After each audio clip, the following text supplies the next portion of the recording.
Hello. Sorry, just checking on things, making sure everything's live. And okay, things, making sure everything's that's coming through. Good, good, good.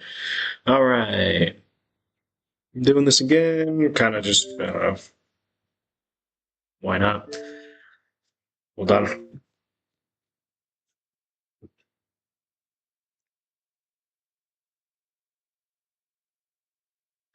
I'm not doing the face cam again. It's just sort of like I don't know how much investment I want to do in making that setup every time I stream because I don't have like a dedicated setup. I have to actually connect everything. And since no one's coming to these things, it just sort of feels like um, I don't really want to bother with that right now. I know maybe face cam will get more people in and play a different game. I don't know. At this point, I just kind of think it's pointless since I didn't go to some guy to get a loan, some like dudes to get loans or something. Feels like you need a business loan to do a YouTube channel. Really missed the boat on that when I was younger. All right. I'm gonna turn my TV volume way down because it's very loud on my end. Okay.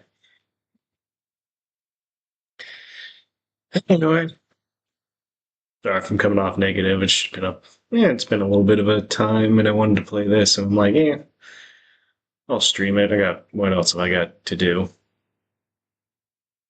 Um,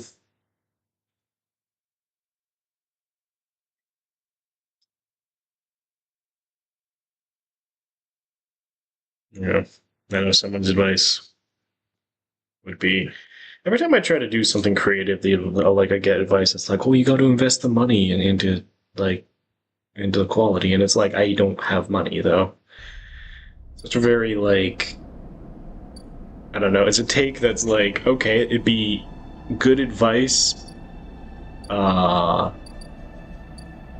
in some aspects, or good advice for some people, but I've never really had a lot of money for this kind of thing.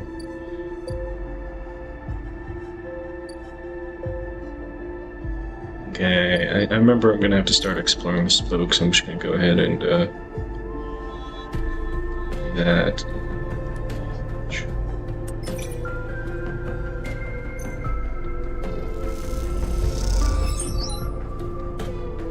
Nice. Alright.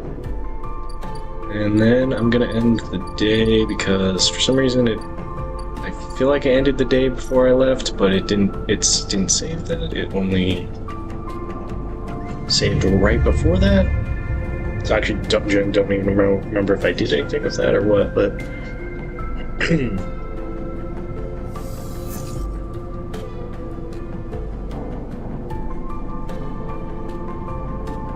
Maywick. Still not sure if I want to engage Maywick. Okay, spoiler alert, you actually don't die either way.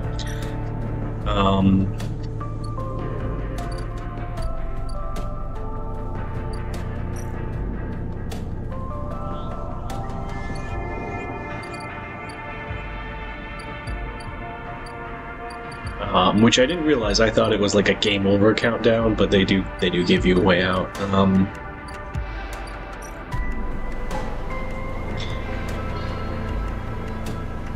Okay, yeah, I need to upgrade myself to do any of that. Free spoke. I can do this. I'm currently getting a text.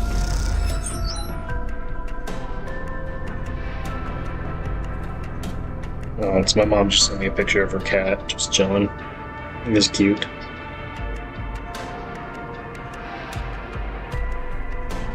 Cool. And I kind of got some other stuff I want to do, but this is probably going to be important to do. Heck yeah, alright. Okay, Paz Import Export. That says she has a contract who will take ship mines, which reminds you any ship mine from the eye fetches a lower price. Okay. Oh. As claims, ship mined was salvaged from a Solheim executive yacht, which is why it costs so much. 300. Okay. And a center car.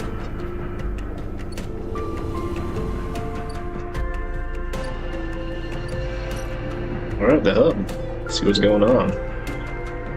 Spacer socialization or access manifests.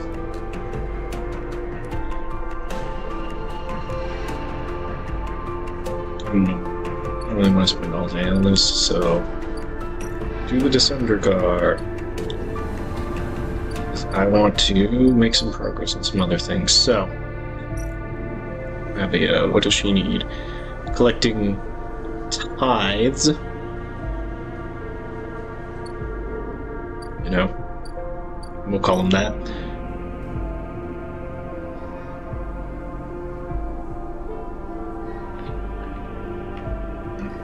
Okay, oh. Give Havenage data and Yadigan data. And oh, he has a ship mine for this one.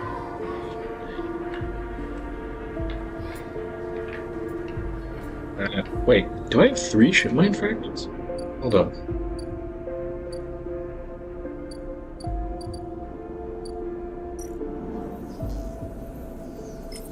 Oh, I do.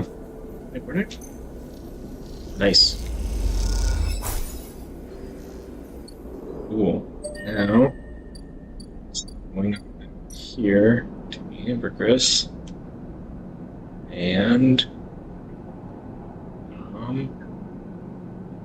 well, I gotta fix it up first.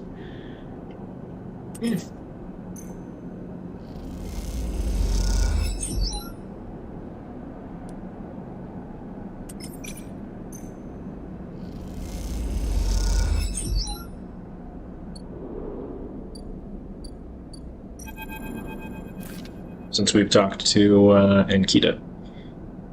Kita's crouched in the computing core of the Ambergris, swearing to herself when you enter. She doesn't look up. These shits completely ruin the core's connectors when they cut it. She holds up a thick fistful of wires. The ship mine they ripped won't even be usable without replacing these. She throws the bundle of wires across the room. Amateurs. Who took it? If I knew, do you think I'd be waiting around in here rather than out there with my boots on their neck? She sighs. Yet again? Some spacer crew? No way to know. But they got in with one of my crew's access chips, so they either killed him, robbed him, or he was in on it. No good options. Ankita climbs out of the cooling well where the ship mine should be. The space suddenly crowded with her on the same level as you, towering over you as she stoops beneath the low curved ceiling. Come on, nothing to be done here now. She leads you back through the guts of Amber, though you could find the way back yourself. The repair process has left you familiar with the cutter's idiosyncratic layout, all diagonal angles and bundled tubes. What do we do now? Kitty seems lost in thought, and you focus on the corridors ducking below conduits and passing through bulkheads. Although... Freaking allergies. Yeah. Ducking conduits and passing through bulkheads. Eventually, you arrive in the galley, though it's hard to tell. Most of the benches and prep surfaces are covered in half-stripped components and welded hole patches. Ankita shoves a box of filters to the floor and sits. There's no way around it. She starts out of nowhere. We need a new ship mined. I can salvage one. Like your confidence, Sleeper, maybe if we check the ord exchange or speak to some scrap dealers. Seems I'm about to do something very, very stupid, but hey, I came here, didn't I? Why not make a run of it? She fixes you with a hard stare. Sleeper, you're all I got. No crew, no friends, you're it. She looks uncomfortable. I appreciate the time you put on Amber. I'm sure she would too if she could. What I'm saying is if you screw me on this, I will kill you. Alright, good. Good talk. She leans over and hands you a stack of chits. A big stack of chits. You don't dare to count them. Give me that shit, Mind Sleeper. Don't make me regret this. You won't. I'm going to just get out of here before I change my mind. So I really could have been working on this the whole time. I for some reason thought I needed this ship mine sooner, but might be You slip out of the galley and head back towards the main lock. As you do, Amber growls and creaks like a caged animal. You reach out a hand to calm her. Time to find Nikita's ship mind, somehow. Alright, sick. I do have a ship mind. Yep. Cool.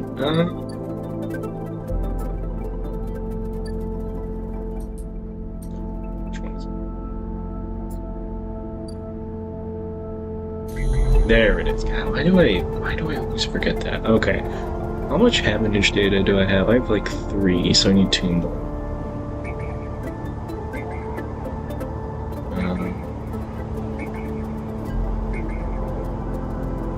And then I could have gotten a ship mind that way. Be much easier. Can't do the Yadigan agent right now. Let's do the Havenage agent. Yoink.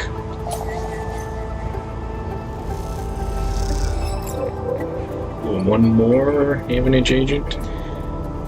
Yeah, if I get a 2 on the next day, I'll definitely do that, because then I can trade that for a ship mind that I can probably sell.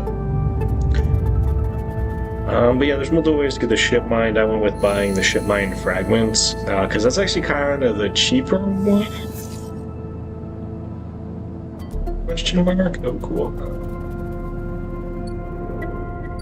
Okay. We are going to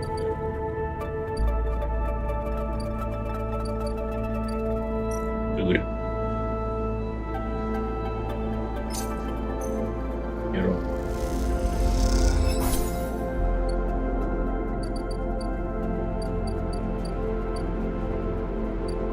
Stabilizer, so I should have gotten the Yadigan agent.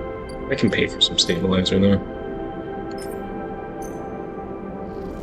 Alright, got the ship mind. Coolio.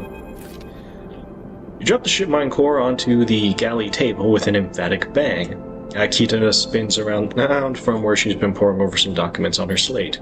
Holy shit, Sleeper, did you actually land a ship mind? She rushes over and hefts the huge cylinder, turning it back and forth. Well, shit, it might actually work. She smiles wider than you've ever seen. Where did you get it? Built it. Built it? Well, you are full of surprises. Akita bangs on the galley wall. Hear that, Amber? Sleeper got you a new ship mind. Sound echoes down the ship's passages. You have to admit, being in a small space with Akita when she's this excited is a little intimidating. Yeah. Oh, here's my thing though with the AI intelligences for like spaceships and stuff is I don't think vehicles should be sentient. It's a common thing in sci-fi all the time, and they also have like the sentient robots who essentially do like menial work. I don't know that those are things that you want to be, I guess, sapient. Yeah, you don't really want those things to be sapient, right? You don't want a vehicle that can like think for itself and have its own identity and stuff, because then it's like, okay. You have to be a vehicle, though. It just seems like that's going to cause some conflicts. Anyway, Akita puts the ship mind back on the table. I'll start the process of fitting it as soon as I can. I may need your help with some of it. She heads back towards the counter to grab her slate. This isn't the only good news, either. Looks like my good karma's finally coming in. You're a mercenary. You have good karma. She throws the slate on the table and spins it so you can see the screen. Take a look at this. You see a list of names and numbers, nothing exciting, along with what looks like a transit timetable. I found them. Found who? My crew. She points the name on the list, or more specifically, Ashton Cade. It was his pass that was used to access Amber and slice the ship mind. Thought he might have been killed or robbed, his pass stolen, but turns out he crossed the Founder's Gap the very next cycle. That is a suspicious thing to do. I know some of the crew over at the ferry, old mercs I used to run in an outfit I worked with, saw them in the Overlook and they mentioned they saw Ashton crossing. I checked the manifest and there he was. Looks suspicious. He hasn't said a word since the theft, and anyone wanting to hide out might head to the Greenway and go to ground. You won't get far enough, there's no real docks out there, only a couple of jetties in the wastes. Going after him? Not yet. First I want to fit the ship mind. She pauses, but maybe you could help me out. Sure, how? It's like this. I head over there, especially in Amber. He'll spot me a mile off and go underground, find a way to slip the station, or he'll bury himself so deep in the waste no one will ever find him. But you, Ashton doesn't know you. Ah, okay. I'm the bait.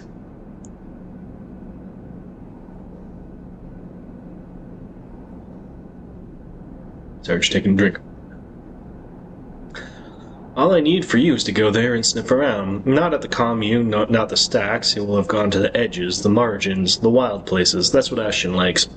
You see him, you locate him, ping me on this. She hands you a common earpiece. Seeing as this is merc work, I'd be happy to give you merc pay. She shifts in her seat. Thing is, I haven't got much left, so how about I tell the boys who run the ferry to give you a discount? I know it's not much, but once I grab this coward, I'll pay up. 200 cryo, nothing less. What do you say? She meets your eye. Okay. She gives you a heavy whack on the shoulder. Good. I owe you. Yeah, she lifts the ship mine up on her shoulder with worrying ease. I'm gonna get this fitted in Amber's core. You get any info, any sense of where Ashton's hiding, let me know. She goes to turn and then stops. And once again, Sleeper, thank you. I appreciate it. Akita stomps off into the guts of Amber with the ship mine, leaving you in the galley. You glance around, a sudden nervous energy descending at what is to come. You never thought you'd get work as a mercenary, but then again, it seems the eye is full of surprises. I don't know, I feel like Vaz on a run like that, I would think, you know what, it's probably a matter of when and not if you end up ever having to, you know, kill someone for money.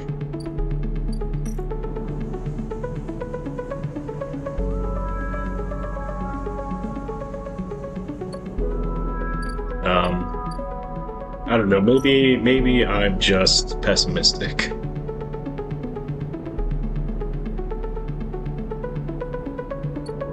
But, yeah.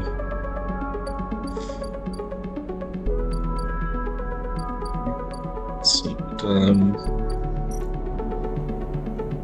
okay, so she needs Gyrospores. I don't super need money right now, so...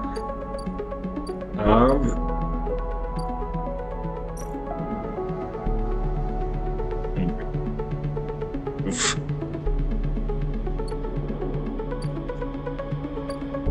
Still a lot, so I will go ahead and back burner that, collect some tithes. Okay. Going to...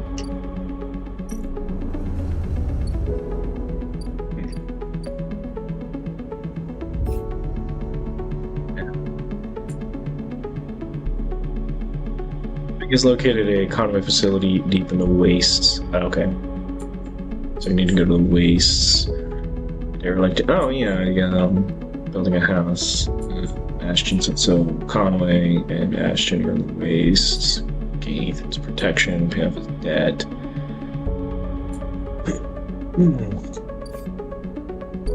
You know what? I think maybe I'll try and do that a bit. Alright. There's Maywick's coming.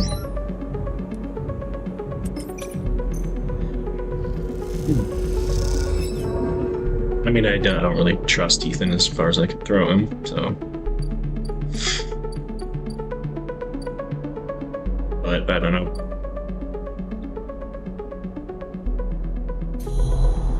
Okay.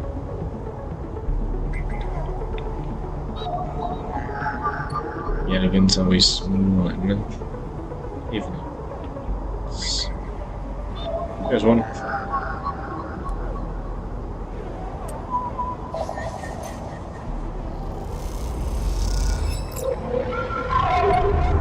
Ooh. I guess the hunter doesn't bother me because I haven't gotten to that point yet. Lost a dice. Let it die. Yep.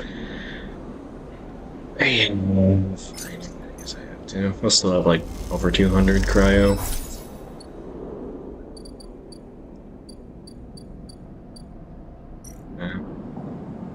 I'll go ahead and use the stabilizer. because I would rather have the extra die and get stuff done.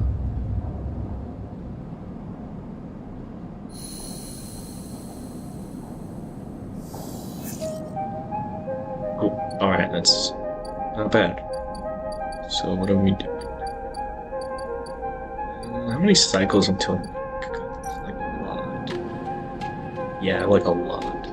So... let's do maybe one shift at compressor.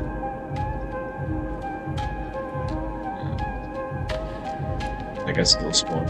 So...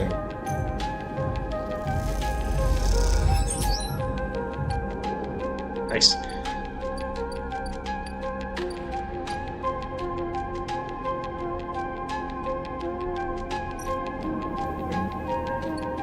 Send up. And...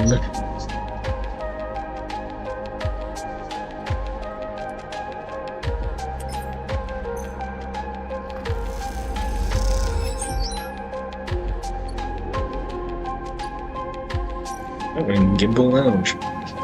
Oh, and I can buy a spacer meal.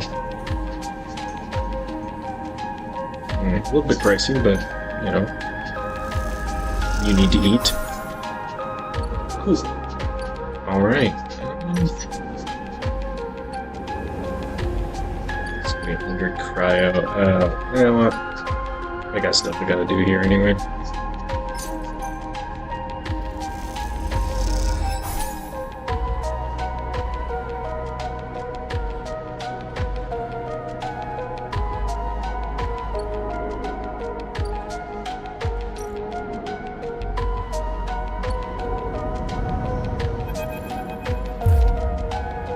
As you step out into the passageway, someone barrels into you from behind, sending you stumbling down the corridor. Turn to see an unfamiliar spacer laden with heavy gear. She steadies herself, staring down as if daring to respond. Sorry. She adjusts the strap on her shoulder, holding up a hand in recognition before setting off down corridor. Sorry for her, second spacer smiles at you apologetically. She's on a mission, and when she's on a mission, they shrug. Not a problem. You're sweet. Eek! Esha stands further down the corridor, glowering at her friend. She chops at the air, pointing down the corridor to whatever end she's rushing to. Peek raises their eyebrow at you. Esh, please. Eshy? Esha? I'm here with Esha. Esha, please. Do you want everyone in the station to hate us? If they want to hate us, they can hate us. Yeah, she drops her hip. I'm not exactly seeing much love as it is. We're lucky we got through before they set up that damn cordon. Cordon? Peek gestures in directions. See, they don't even know what they're talking about. This station isn't Hawthorne. Not everyone has to follow some corporate protocol. Esha sighs. I'm not saying they're part of the administration, she jerks her head in your direction, but I'm saying we need to get those supplies to Briar before someone starts asking questions. Briar? That's our ship. Peek. Esha rolls her eyes. What are you doing? Peek ignores her. We're with the refugees, the ones Havenage have cordoned off from entering the station. Esha interrupts. The ones that are being quarantined in makeshift vessels that barely made it to the Eye to begin with. The ones that the your station administrators have called in an existential risk and are running out of supplies, while their right to safety is being debated by people with no stake in their future. She quickly looks away, annoyed at her own outburst. Alright, I mean, you can only fit so many people on the station though, right?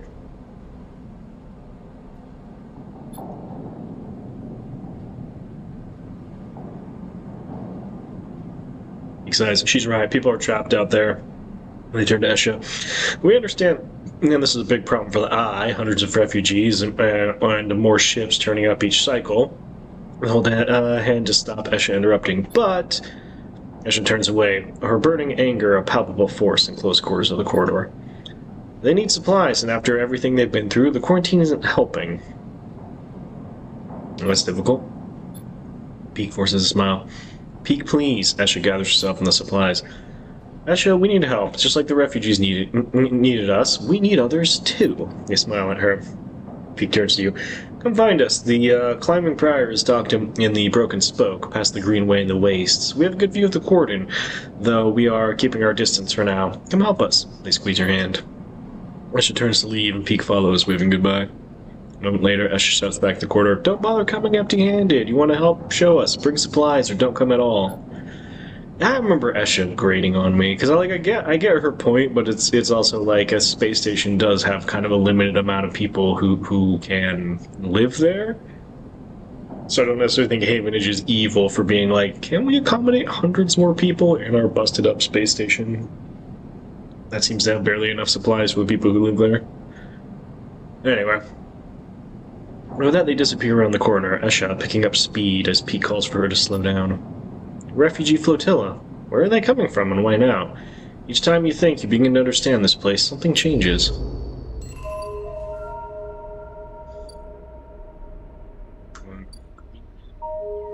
Service dock, Haifa commune, wild margins, the wastes, then the climbing briar. And that's the end. Alright. Yep.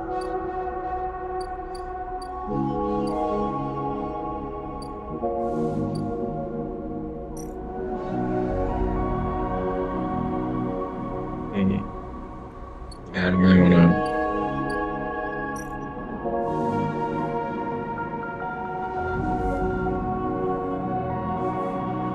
Okay, so that's, oh man, that's gonna be a couple cycles.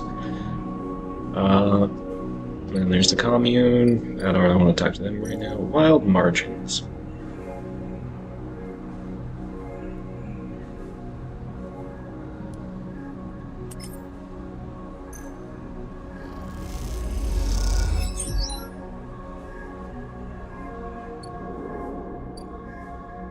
Or wastes. Ooh, I can gather scrap. That might be useful.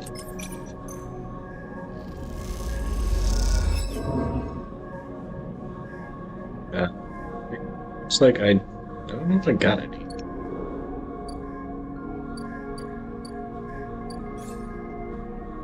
Oh, I have 4 upgrade points? What the heck? Window did that again.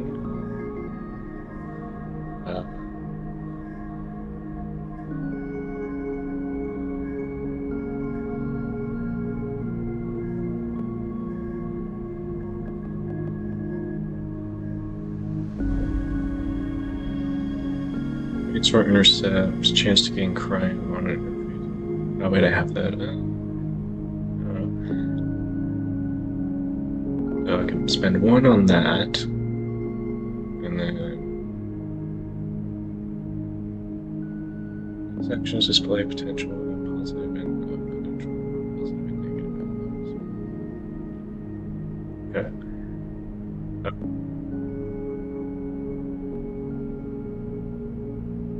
Alright, let's see how much that is. Use. Okay. Yeah. Alright, now I can get either both of these and then I'll have 1 left, or I can get 1 of these and then 1 of these higher tier ones. Oh, all cryo actions are discounted by 20%. That's good. Keep 2 dice when condition is breaking.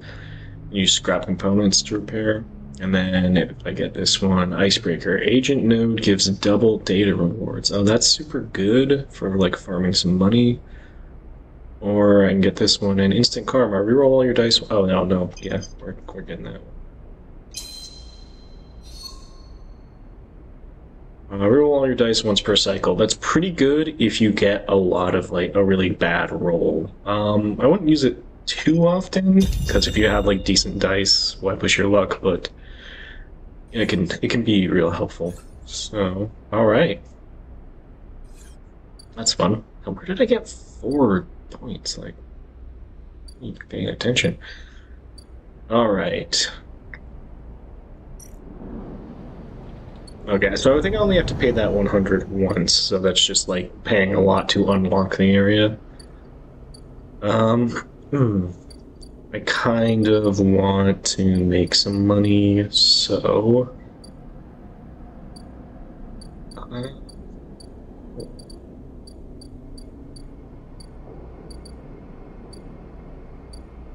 Let's import-export. I don't have a ship on it.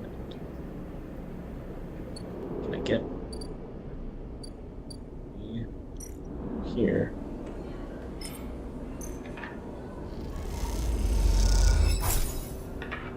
Okay, shit.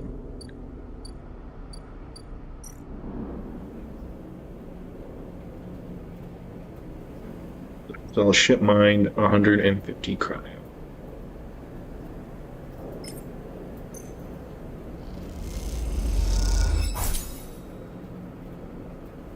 Yeah.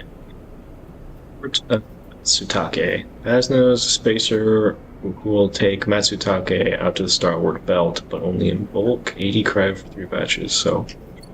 Yeah, it seems like the primary protein everyone's living on here is mushrooms, which would be just unfortunate for me. I don't necessarily like mushrooms a ton.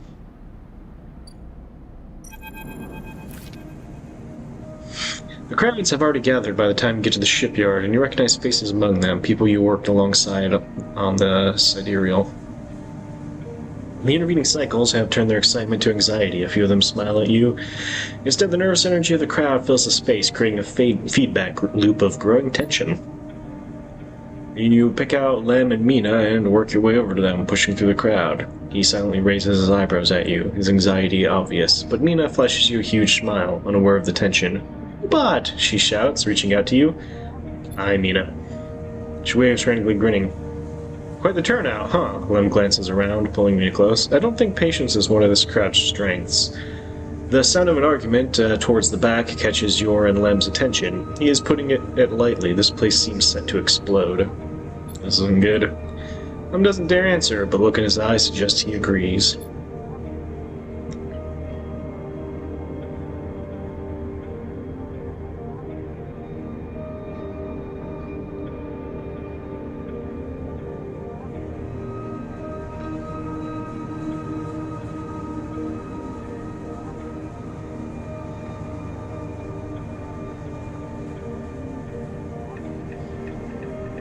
This is Aster Enghart of the Celis Foundation. The announcement echoes from the speakers of the shipyard entrance, and shouts of "Quiet" rapidly follow.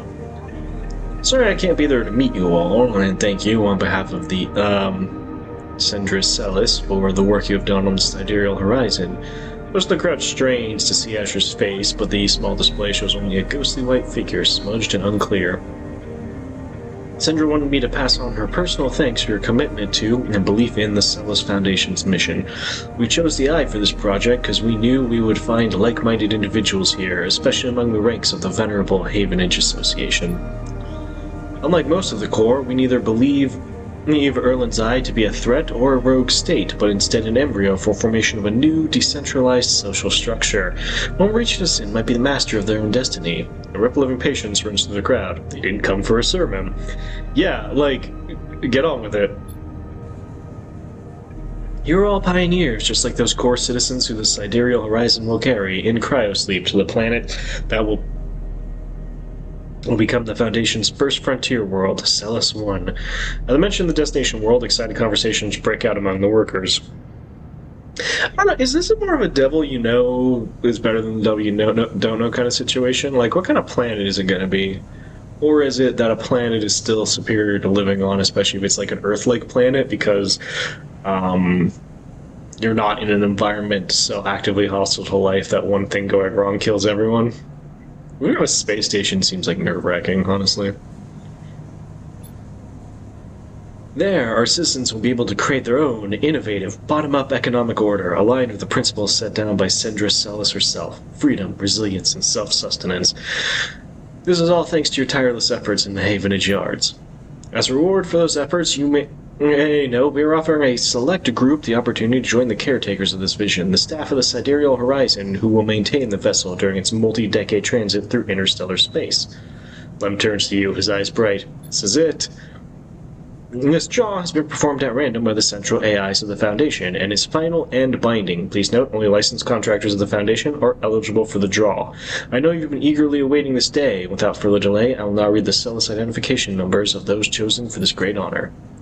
A murmur through the crowd. Celis identification numbers? Licensed contractors? I never even heard the term mentioned. Is this something you were supposed to be assigned?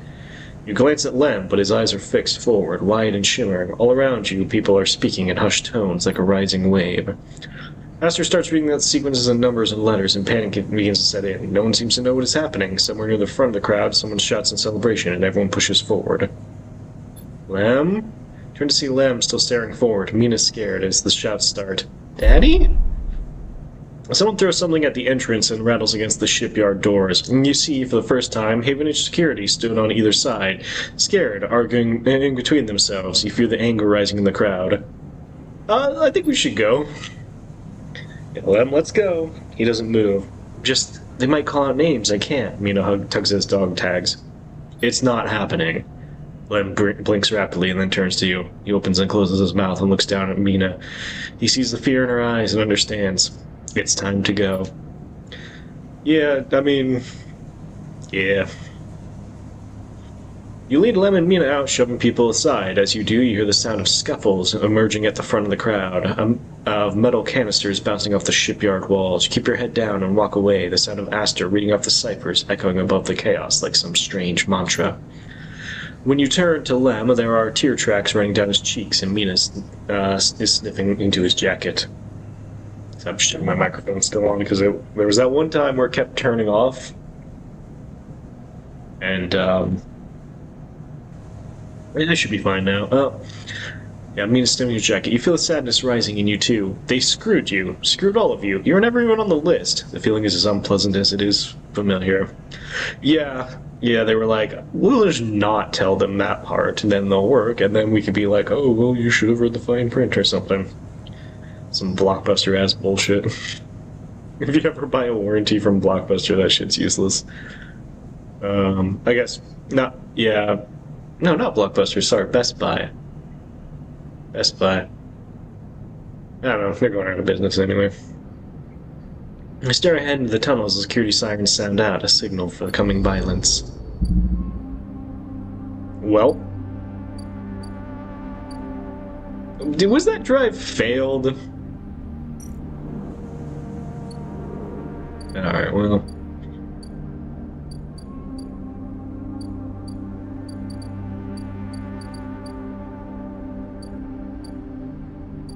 It's a decades-long journey, too, so...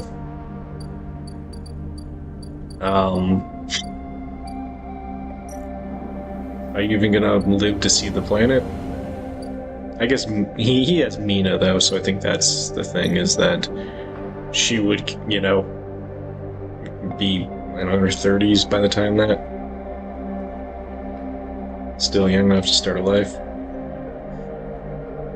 Alright, do I want space or socializing? Yeah.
Let's work down Ethan's tab. I mean, I can do either.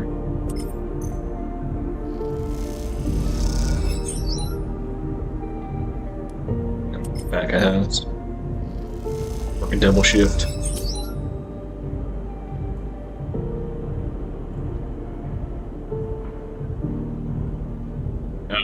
Ethan's debt's only tied to the this just gives me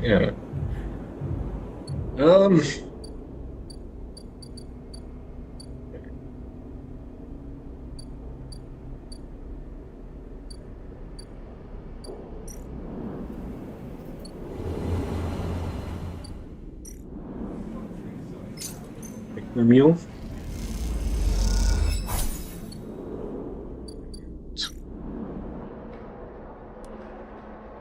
Initialize.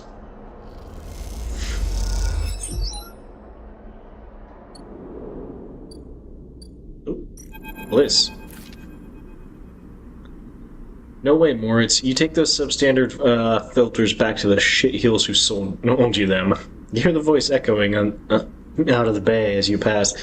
Moments later, someone who you assume is Moritz drifts out with a dragging pallet of filter cartridges by a tether. You out there, same voice echoes out the entrance. Looking for work? Yes? I just need a hand. Get in here. The voice is coming from someone shorter than you expected. She is floating in the microgravity of the docking bay besides a half-deconstructed life support unit that looks like it might have exploded at some point. She points a wrench in your direction. You know anything about these things? She doesn't wait for an answer. Scratch that. Just help me with the casing. Help her. Alright. I like, so games like this, where you're like going around doing missions and stuff, they the protagonists always sort of feel like in the end like there's just sort of a weird go with the flow kind of thing, like, hey, you get in here, help me. It's like, okay, you know, it's just very funny. It's an innate thing with these games that it's the sort of personality that these characters sort of need to have, but it ends up being just a very like, okay, kind of person, like a well, I guess let's see where this is going, you know? It's very funny. She definitely moves around the unit, making space for you besides the central seam and the dented case. Just take a grip here, lift out and up, and I can get it and unbolt it. She whacks the unit with the wrench. The whole thing is twisted to shit. You dig your fingers into the casing and then lift it away from the metal squealing from the force. She puts her hands under, spinning the wrench to slip about the bolts, catching them in her other hand when they spiral free. All good. The casing lifts off, revealing ornate piping of the unit's interior. She whistles at the mess of ducts and filters. By the way, everyone calls me Bliss. She pats you on the shoulder, offering little in the way of an explanation. What do you do here? Repairs, fit-ups, tear-downs. Bliss starts pushing and pulling at the ductwork, looking for fractured pipes. We haggle for contracts, but the good ones get snapped up quickly by the bigger bay, so here I'm trying to get this M2 unit running again for one of the freelance tugs. Small-time stuff. Hold this. She rips out a ribbed pipe and hands it to you like a freshly caught fish. We turn stuff around fast and neat, and maybe we get a bigger chance of letting something bigger. Something starts hissing in the unit, and Bliss quiets it with a precise whack. Quietens it. That is that a typo? I don't know. Never seen the word before in my life. But to be honest with you, the way things are going, I can already see the other crews licking their lips, ready to take this place over. She looks up at you. I'm almost out of luck. What happened? Long story. Some people just can't keep promises. She keeps working, twisting aside pipes with care. There we are. Bliss pulls her hand from deep inside the unit, and it comes clutching a lumpen cube, scorched black. Thing must have overloaded and popped half itself out the side. You both duck down to the side of the unit and spot the exit wound, its edges fringed with more scorch marks. Grab your replacement converter from the racks, will you? Head to the rack. You kick off from the unit and drift over to the wall racks, where a catalog of parts sits secured in clamps. Colored tape and scrawled notes flutter across the wall, a complex organizational system of Bliss's own design. Or just a big mess. You try and pick out the right part. And she wanted a converter, an M2 or an F4 converter. Grab and push back to the unit, and pass it over the converter, spinning gently as it leaves her hand. Perfect, you pass. She straightens up from the new unit. That's it if you want to work here. I'm sure like they mentioned M2 somewhere earlier, and that if you pay attention it's not a guess, but I did just straight up guess, so. Bliss rips her hands clean and looks down at her palms. Truth is, I need a hand here. My partner skipped out on me and left me with a whole mess. Seemed like you might at least be better spotting clean air filter than Moritz. I'd be happy to. Wait, she crouched the rack. That's not all of it. Well, business partner, they rinse the place, emptied accounts. To bid for jobs, we need to put down deposits, bring in parts, pay tug fees for that. She looks nervously embarrassed. We need chits. You want me to pay to work? Come on, it's not like that. We'd be partners. Straight split. Bliss settles herself against the unit and looks in the distance. I guess I look pretty stupid. Here I'm asking any random passerby to be my business partner. No offense. She manages with a smile. I wish the world worked like that more, where someone would be like, hey, you want a job? Come here. I feel like the world used to work like that, and maybe there's some parts where it does, but here you have to go through a multi-step process to just never hear back. It's like, man, why can't I just walk the streets and have someone be like, I'll hire you, you know? Like, well, I just don't want to take a chance anymore, you know? Anyway. I get it. Thanks, she meets your eye. I appreciate it. Melissa goes back to working on the unit. Because no pressure. You find money, or you find someone who has, or you just forget the whole thing. Up to you. It's just for you to help them refit the casing, and you both slot it back into place. I think we're good to wrap this one up for now, but if you're into it, come back and we can bid on a new contract, something to get our teeth into, something that pays. She gives you a serious look. You can trust me, I don't say this stuff lightly. I always trust someone right up until the moment they can say, until they say, you can trust me, then I'm like, But, you know, we'll see. You kick away from the bay, propelling yourself back to the handhold inside the entrance. You slip out with a wave. As you do, someone slips back in. Hear bliss as you glide down the passageway. Moritz, I swear to God, if those filters aren't clean. You smile. Seems like this could be interesting. Okay, so got that going. Seed money 100, cry out. Not gonna do that right now.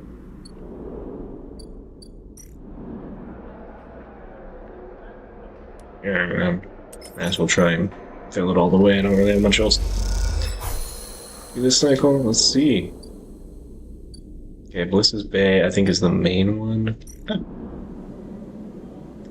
Oh, and I can rent a capsule up here and stay the night. Okay, that's cool. Got more places to live.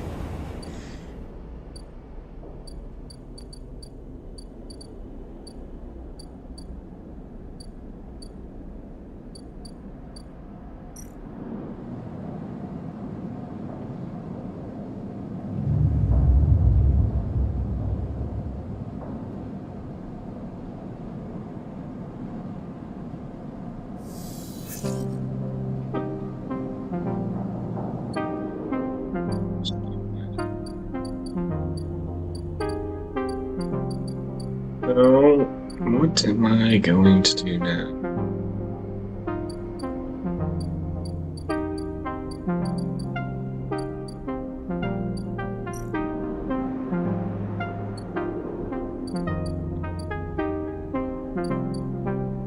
Yes, club.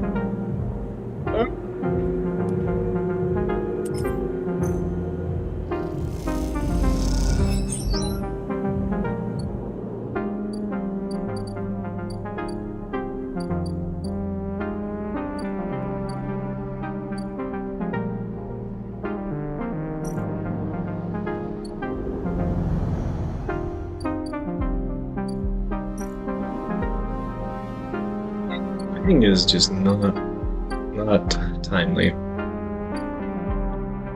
Yeah. Wild margins.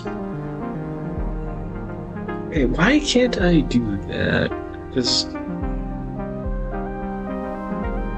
my interface isn't good enough, but like my interface is same as everywhere. Oh wait, no, I need the +1 for it, huh? Ah, dang, I should have gotten that. I still think the instant karma, though.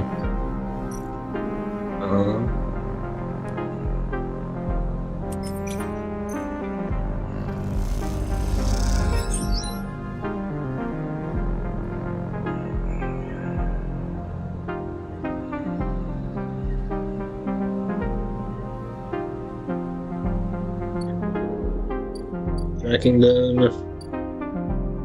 It's, what? One more cycle for that, so I'll probably do that the next cycle. Oh yeah, you can't really do much here because it's like the other AI doing stuff.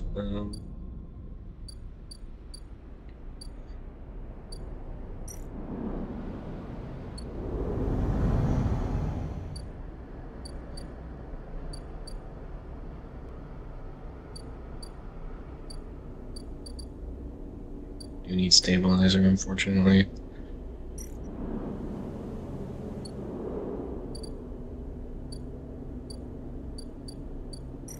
Derelict unit, let's see. Seal unit. Seal unit 6.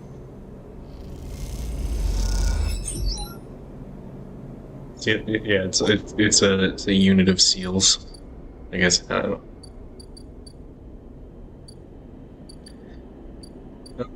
The Yadigan dispensary. Get that good stabilizer. Yeah. Oh, I need to start making some money too.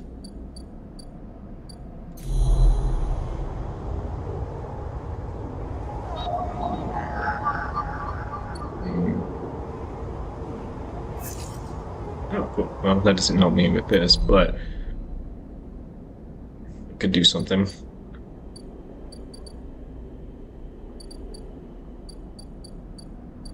Maybe I'll sunbathe.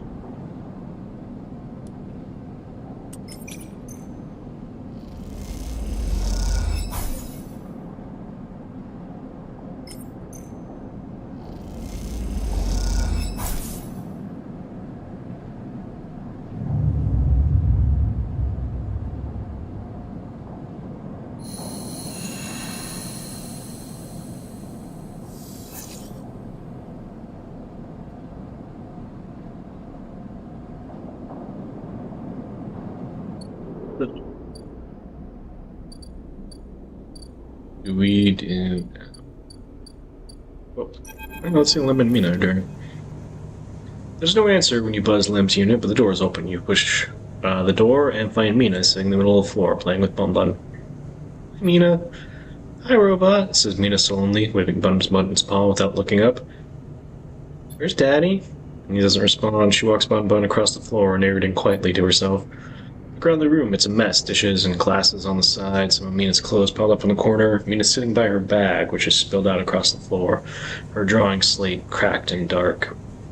Tidy up. We start with the kitchen units, piling up the dishes in the auto wash and wiping them down. You pile the clothes up next, folding them neatly. Mina watches you quietly as she plays, curious but silent. You've just started looking at fixing her cracked slate when Lim enters. Sleeper, what are you? He pauses and looks from you, Mina, back. Never mind. Drops his bag by the door and slumps onto the couch. Where were you? Lim ignores your question, asking one of his own. What are you doing here? I mean, Mina's not supposed to let anyone in. He glances at her disapprovingly, but she shoots back her own angry look. Look, now's not a good time. I'm gonna help. Help? Unless you have a sidereal ticket or two on you, I don't think there's much you can do here. Pinches the bridge of his nose. You understand they never even put us on the list, right? I've been all around the rim looking for work, and I've run into more than a few from the cruise. Turns out only longtime Havenage members were issued those Celis ID numbers. They never planned to consider us. Havenage said they didn't know that was what they were going to use to make the draw, and who knows, maybe Celis pulled the wool over their eyes. But what does it matter? All those hours in the yards for hand-to-mouth wages and nothing else. He slams his hand down on the sofa. That can't be it. Well, it is. He looks at the open door again. They're moving Sidereal up the hub now, you know? He says without meeting your eye. That's where we're apart from. They're bringing in a ship with all their Krausley pioneers transferring them up there in microgravity before loading the crew. We could sneak aboard. You're just going to let people on board? The security they have? It has to be impossible. I mean, look, we'll be fine. What'll happen? I just need a little time. He sighs. We had our hearts set on that trip, is all. Mina comes over and climbs on his lap and he smiles. What if I got you on board? I missed you these past few cycles. I missed that optimism. I'm sure Mina's hair. Look, you want to go up to the hub and ask around? I'll be my guest. I can't get up there with Mina down here. And I'm sure the Sidereal will bring in a crowd, but be careful. This kind of thing always attracts scammers and thieves. You find any way on board, or do you take it? You need help to get there? Ask me, but for now, me and Meanie are sticking to the eye. She looks up at him and smiles. I'll find a way for us all. No smiles, but doesn't say anything. You stand and to leave, and Mina grabs your hand, eager to give you one more smile. Then you are out, back in the walkways of the low end, already thinking of plans to make this right.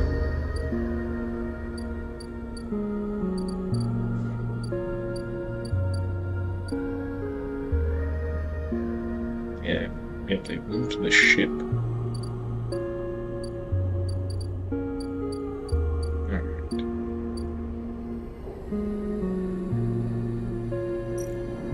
Yeah, go to the hub.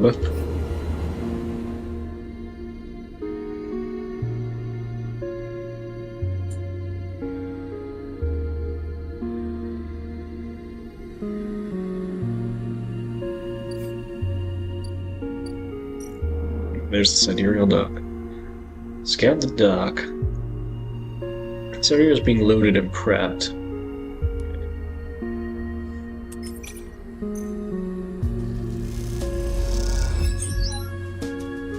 Alright. Do you have a limited time on... I don't actually think you have a limited time on anything. I think the only time stuff is, like, to kind of force you to... Because, like, with stuff like waiting for Fang and stuff, it's like, that's to force you to, I think, complete other things. Speaking of which, by the way... We enter the service dock. Fang is already set up, crouched among the stacks of equipment. He's leaning over, terminal bathed in blue glow. He looks totally at home. Sleeper, what do you think? It turns out not everyone in Havenage is set against me. A couple of my old systems pals managed to ship me some of all my old gear. Gestures the pile of blinking hardware. Nice. Fang does mock bow. What are we looking at? One massive smoking gun. He raises his eyebrows. Fang beckons you over. He has a set of scans of the waste on his terminal, with heat maps of activity overlaid. A chunk of the derelict rim is blotchy with bright red and orange marks. Does this look like a wasteland to you? Fang shakes his head. There's hundreds of Conway machines out there, all lined up in concealed hangars, and the whole underground facility to support them. Arden has a crew up there putting them together. They must have shipped them in piece by piece, through the shipyard, ready for assembly out here.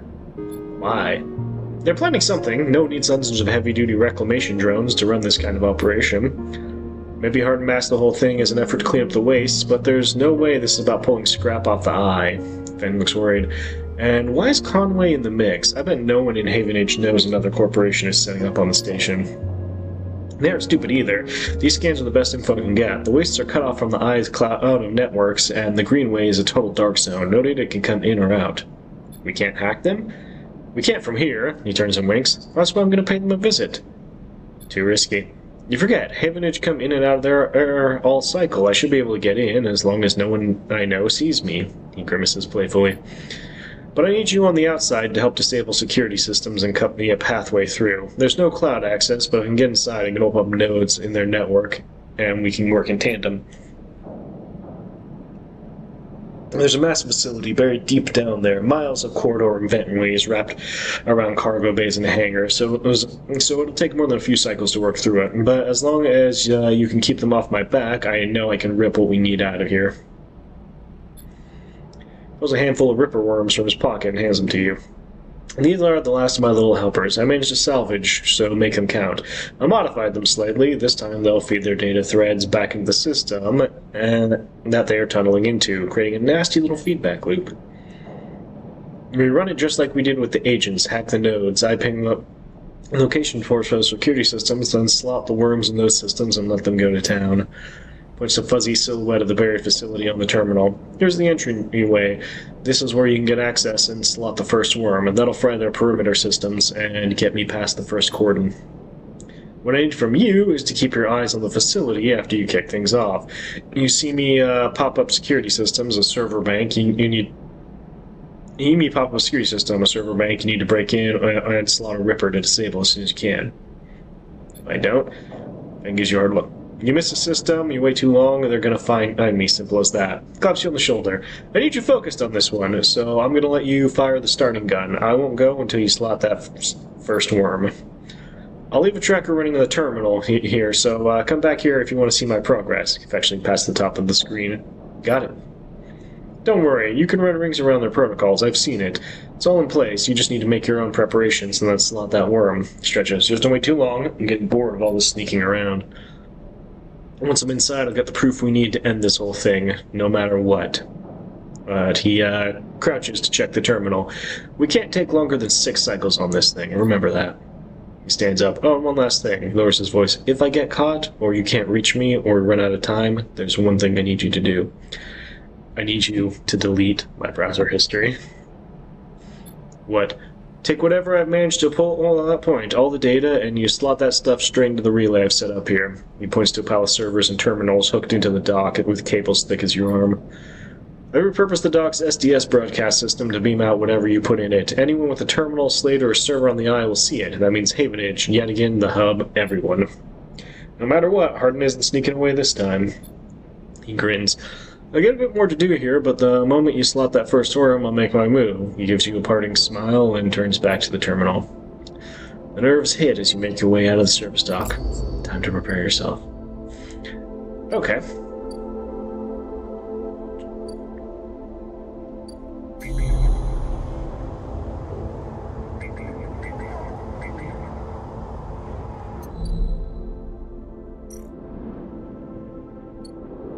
Okay, so...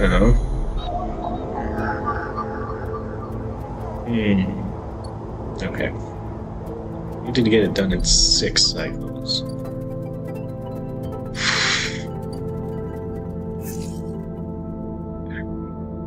Yeah, whatever. Oh, whoops. I guess let's get started and just work on it a little bit each day.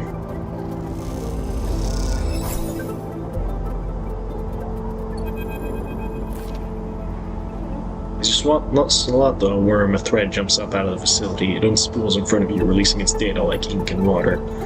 Sleeper, Fang's voice crackles through. Moving in. Nodes, then ports, or interference. Slot the worms. Timer starts now, stay safe.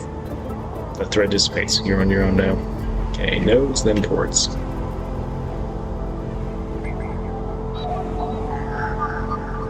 Looks like F1.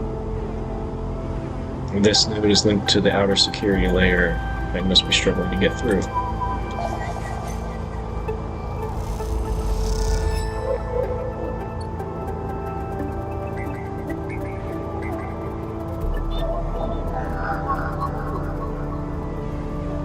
This node is connected to a remote array. Buses and picks up.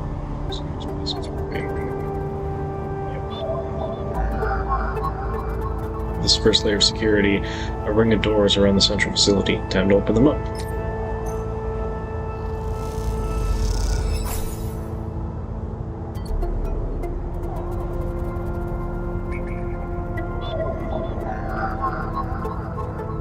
Both the S-layer nodes need to be extracted before the portal will open. Is there time? Oof.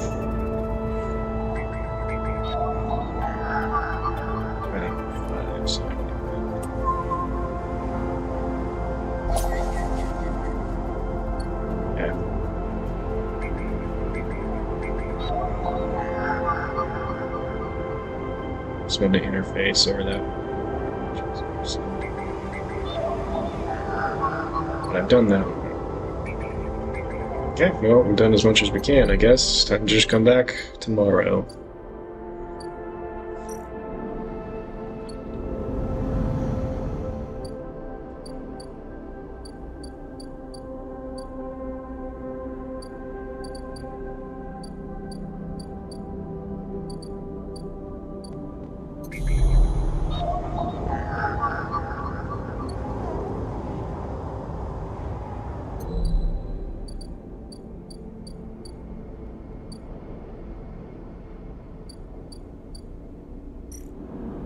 We'll do this.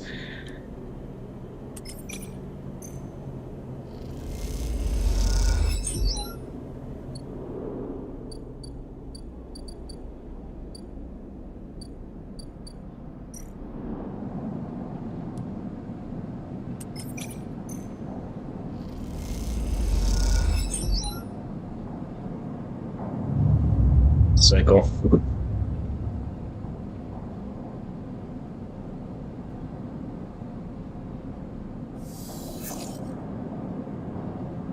Right on.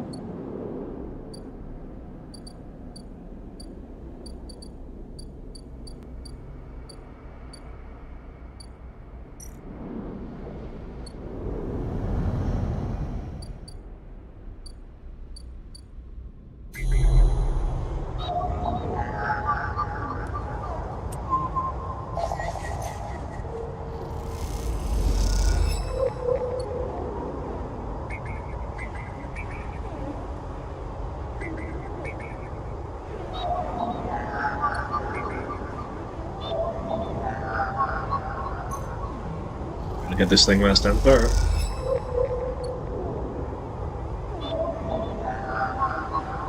There, and then slot the Ripper in.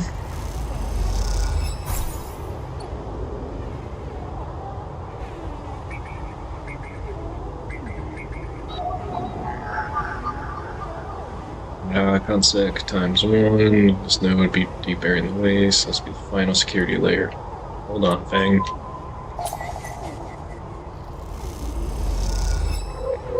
Okay. That one.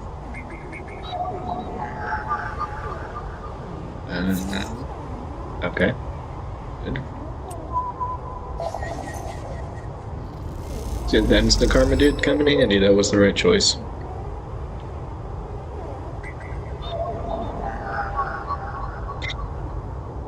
Alright, well, I'll just have to do that later. Well, let's see what's up with these guys. Work the grow beds.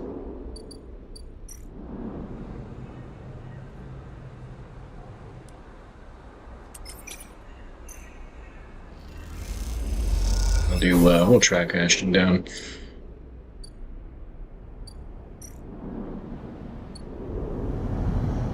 Pastoral rural communes make me nervous. I'm sure anyone who's seen as many movies as me can understand that. Like, is this some kind of midsummer thing? How's that gonna end?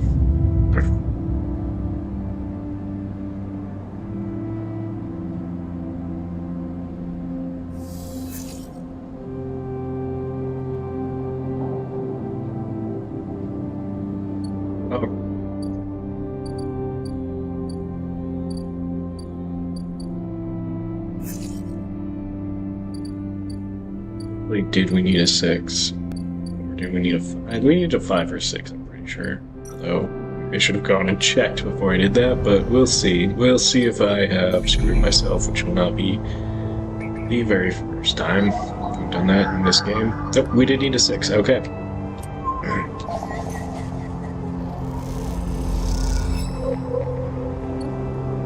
Alright.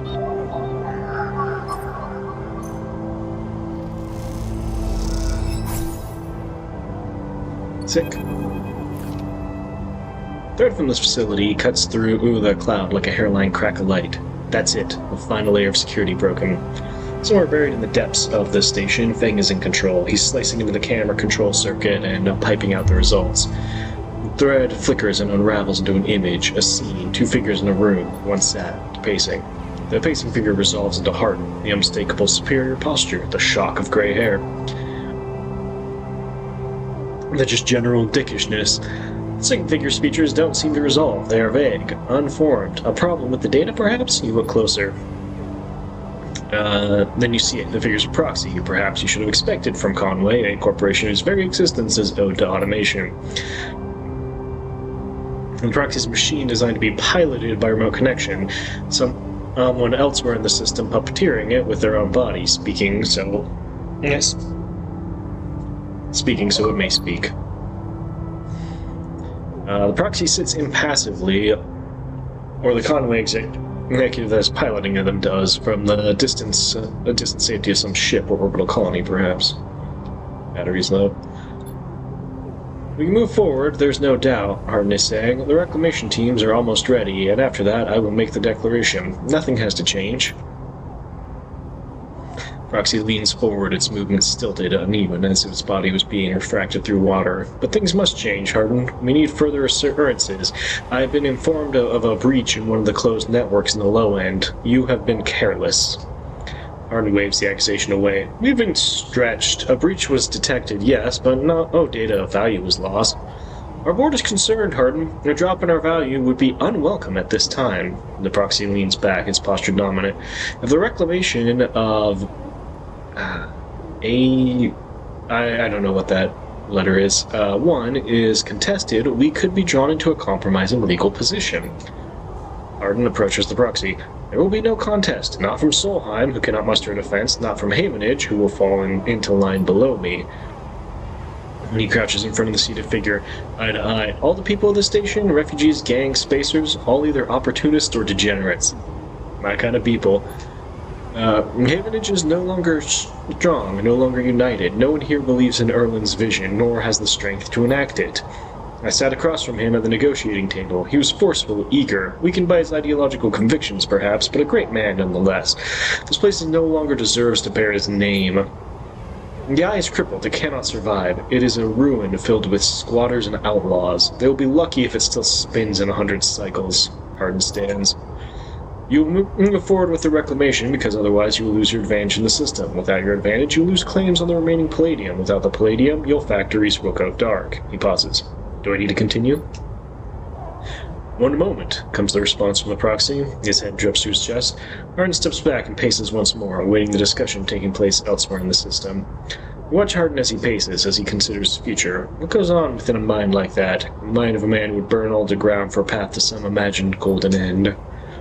Proxy lifts its head. We are happy to proceed. We will legally claim the station formerly known as Solheim, Alpha 1, as salvage within 6 cycles. Havenage is to assist with the transport of the illegal residents to Conway housing and labor facilities. The proxy judders to its feet. Conway will also claim 70% of the raw output of the reclamation process after losses have been accounted for. Arlen nods. I accept. The proxy reaches out to shake his hand like a marionette, and then the recording loops. You watch it play out a second time, gripped by her horrified fascination. There's a bluntness to the conversation, to its blatant disregard for humans as anything other than objects. Things to be moved, to be used, to fed into structures, crushed, and losses accounted for in the cells of tables and the margins of ledgers. You realize now you're no different than anyone else on this station in the eyes of the people in that room, and those like them. Each body here can be recast as a piece of property, a tool, and expects an acceptable loss. In one moment they can be named a citizen, celebrated, protected. In another, very idea of citizenship can be used against them. This is what it means to live in proximity to a system like this. No longer, now while the eye spins. You gather a recording, pack it into a polygon of purest light. Then you drift down to the service dock like a falling leaf and find the relay. It only takes a second to place the polygon of data, that recording, into the relay system Fang prepared. And then you watch as it bursts out, a web of threads heading out of the black to every network's device on the eye. Let them see what power makes of a man. So I'm pretty sure Harden's gonna die. There's a lot of murderers on this station, so I feel like he might end up not surviving this. You got Yadigan.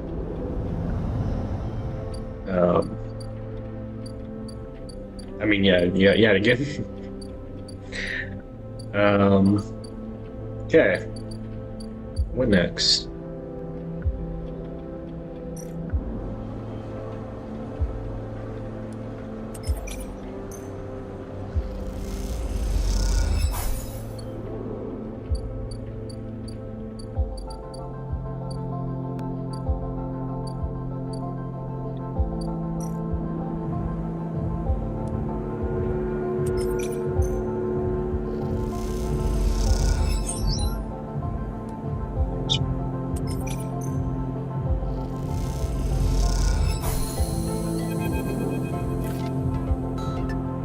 I'm never gonna release my debt. Shits. Ethan kicks at a locker, and the sound rattles around the room.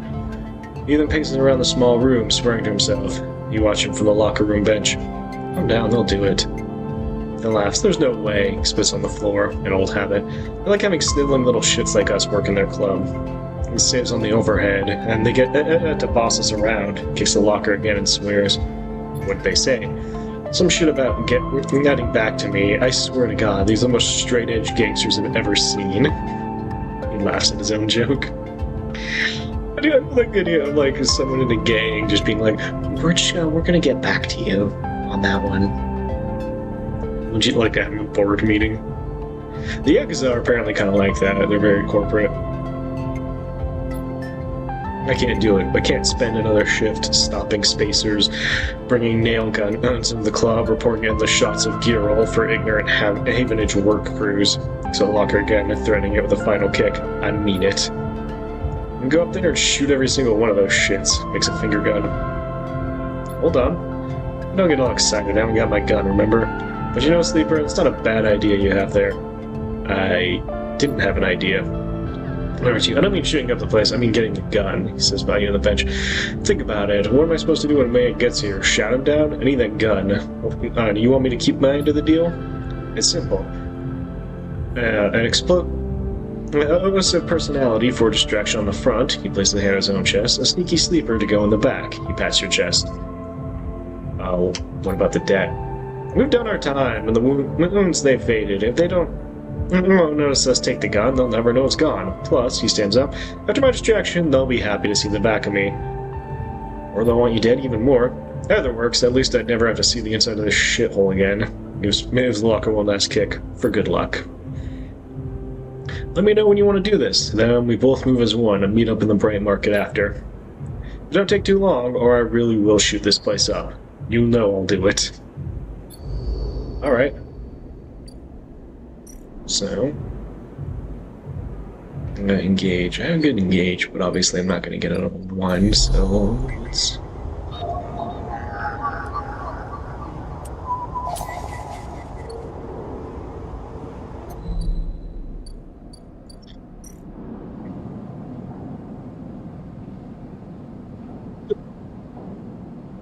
this cycle, then I'm gonna pause. I'm gonna take like 10 minutes to get myself to refill my drink and charge up my controller, because apparently the battery ran out real fast. I don't know.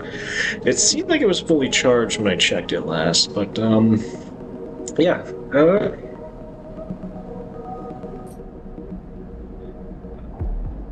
Be back.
Controller charges pretty fast.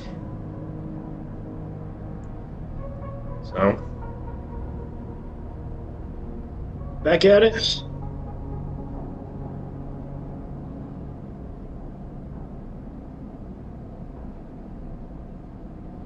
Make sure everything's going good. Check the OBS.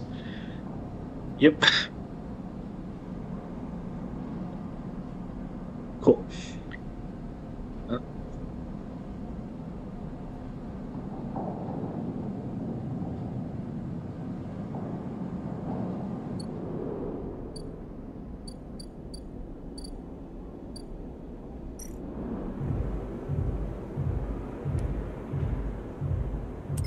Succeed.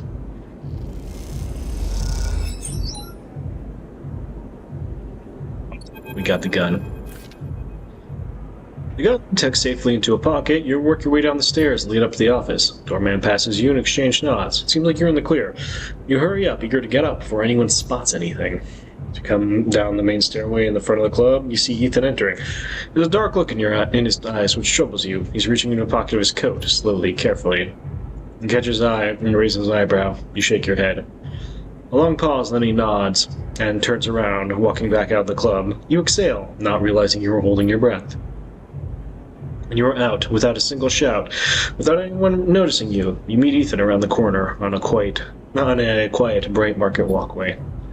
You have it? He looks nervous. What are you doing back there? It's about to start a distraction, like we agreed. His eyes just show me. Lift it out of your pocket. And it is colder and heavier than you expected. Ethan watches you take it out. Nice. Now if you would, he beckons with his hand.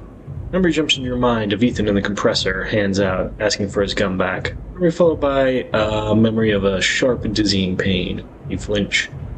Give him the gun. Ethan eagerly grabs it and looks down the sights, sighs a sigh of relief. Then he meets your eyes, slowly raises the gun until it's pointing directly at your head. Not funny. You still don't get it, do you, Sleeper? Ethan says. When they canceled that contract, I lost everything. My reputation, my payout, my way of getting off this shitty station. Everything. All I had left was you, a naive little sleeper with a heart of gold. Couldn't believe it worked. And now we're done. He slides the slate out of his jacket pocket, with his other hand. Now to call Maywick. Are you crazy? You are crazy, Sleeper, for thinking I'd kill one of my own for you. Ooh, for what, helping me wash dishes? He laughs long and loud, and you hate him for it. He prods a slate. Done. He pulls it away. Yes, sir, you know, on the station. I'm speaking with him. He tells me we can split the contract. Not 50-50, but enough of a finder's fee I can get off this shithole. He's lying. At this point, Sleeper, I'm not sure you're the one I'd trust to spot a lie. He winks. Ethan glances around. I have learned one thing from you, Sleeper, and all our cycles work in that shitty club. He smiles. People don't ever want to cut and run. It's like they freeze in the headlights when the future's bearing down on them. I just really love this guy's confidence that Maywick isn't going to kill him too, because that's just the easiest way. Like, Maywick gets his bounty and then kills Ethan, who no one will miss or care about, and then he gets to keep all the money. Like, for a mercenary like Maywick, it just feels like that's the most expedient thing to do, and I think the fact that Ethan doesn't realize that means he's kind of dumb. Hell, Maywick might even have orders to kill Ethan because of his failures. They watch it coming, watch their death flying in at fractions drive speed. You had every chance, and yet you still keep going, like some idiot robot going through the motions, even when you know you'd be crushed. He smirks. Let me tell you something else. The shot enters through his upper back, and he crumples immediately to the ground. You drop too, without thinking, pressing yourself to the walkway floor like it might save you. Silence. You look up and see him coming down the walkway, silent, eyes alight. Maywick. You freeze in fear. Here it comes. You just see it, just by Ethan's crumpled body. The gun. You can't. Move! You inch forward. Move! You go for it. You run forward and the shot sounds out, and you feel it ripple over your back, then your hands are on the gun, and you scramble to your knees behind Ethan's body and fire. You close your eyes, you fire again and again and again until the clip is empty and all that's left clicks. And you drop the gun and stand up. You don't hear anyone running, you don't hear anything, just hear the sound of your own breath. Start walking, stepping over Ethan's static body, walking along the walkway, and then past Maywake, his eyes now dark, some mechanical fluid leaking from his chest. Perhaps the same fluid that is inside you. Try not to think about it. And you keep going, and the sound comes back. The eye comes back. And as it does, you hear the sound of thousands of people getting on with their lives. Thousands of people who are just going to keep going until they can't anymore. You look up. All you see are the wheeling stars. They're spinning, and you're suddenly dizzy, though the eye has always spun like this, hasn't it? And you don't stop walking, you keep going. That's all there is now, the path forward. SNR have left you no history, no past to speak of, just a void that threatens to swallow you if you slow down. Think of Ethan's smile, his voice, and feel sick. Is it over? You aren't sure it can ever be, but you're still here. You can't stop now. There has to be a better end than this.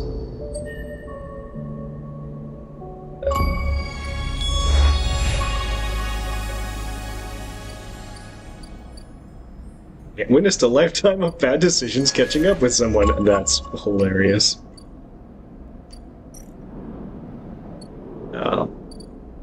That is a good way to put it. Well,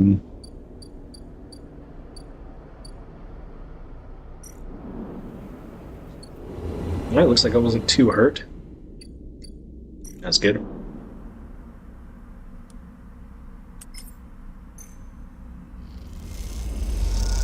Yeah, honestly, Maywick kind of anticlimactic.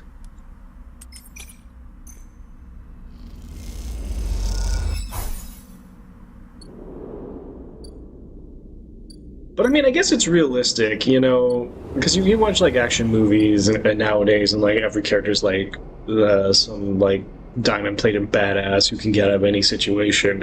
But if someone has a gun and has the drop on you, it doesn't really matter how badass you are. Like, that's not a good situation. And I guess technically Maywick had the drop on us, but he killed Ethan, and I guess didn't think we had a gun, is my guess. Or didn't think I'd go for the gun.